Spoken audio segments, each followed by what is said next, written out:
Alright, so we're going to conduct this investigation to demonstrate deep ocean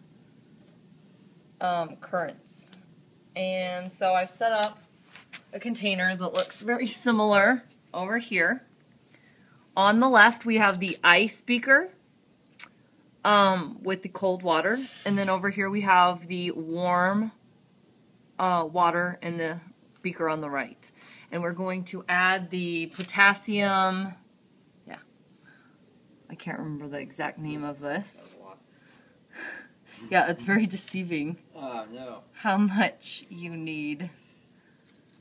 But so basically we dropped some crystals here by the cold beaker and we're observing what's happening.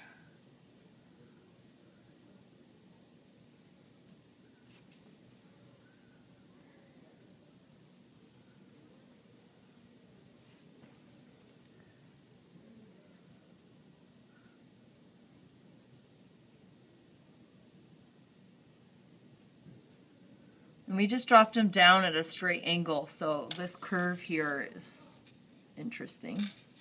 And then as you can see, a lot of the dye seems to be headed over towards the warm beaker.